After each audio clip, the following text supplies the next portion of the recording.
In many countries, regional issues involving borders and revenue would not be a major threat to security. But northern Iraq's Kurdish region has its own army, the Peshmerga, and has enjoyed near independence from the rest of the country since 1991. The area is peaceful and prosperous, and recently held the latest in a series of elections for its regional government. The Kurds, who believe they're in a strong position to press their demands, want a larger share of the country's oil revenue and additional territory where ethnic Kurds live.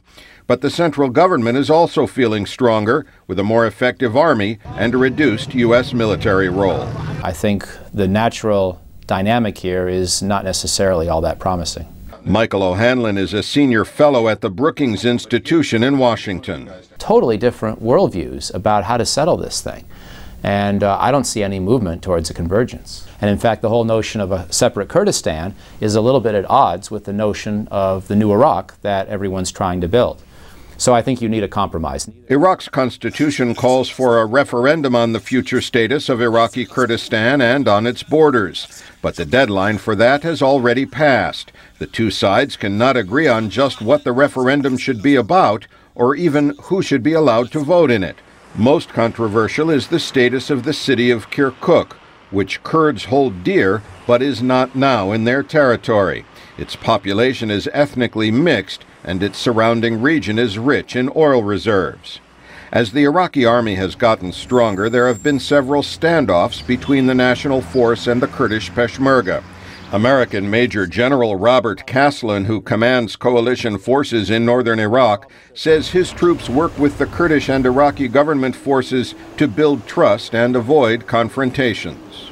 I personally think that the Kurd-Arab issues and the tension that exists is probably one of the most dangerous courses of action for all of Iraq, and could certainly resolve in an ethnic lethal force engagement between Kurds and Arabs. General Caslen says it's up to political leaders on both sides to settle the long-standing territorial dispute so that tensions can be diffused. But Michael O'Hanlon at Brookings says the only way that will happen is with U.S. mediation, aided by the weight of having a large number of troops in the country. The Iraqis do not have any sense of how to solve this on their own. I think we should use the American influence while we've got it. Defense Secretary Robert Gates tried to do just that when he visited Iraq in late July. After meeting with Prime Minister al-Maliki in Baghdad and then President Barzani at his official residence in Erbil, Gates said the two leaders agree it's important to make progress while there is a substantial American presence in the country. But one of Washington's top analysts on Iraq, Anthony Cordesman of the Center for Strategic and International Studies, is doubtful that can happen. Any agreement is going to take years to work out and test. But these are the kinds of problems which work out not out of one agreement or one referendum. They work out over half a decade of patient effort. And the whole idea we can get this done before our troops go out, that isn't possible.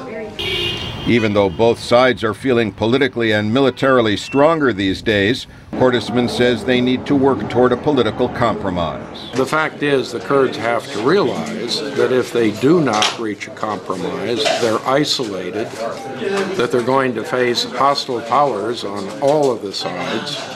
They are a landlocked small entity. The Iraqis have to understand that if they want security to the north, they have to compromise with the Kurds.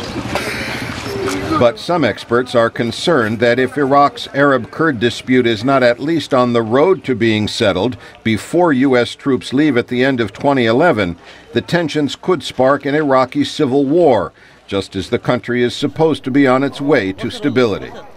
Al Pessin, VOA News at the Pentagon.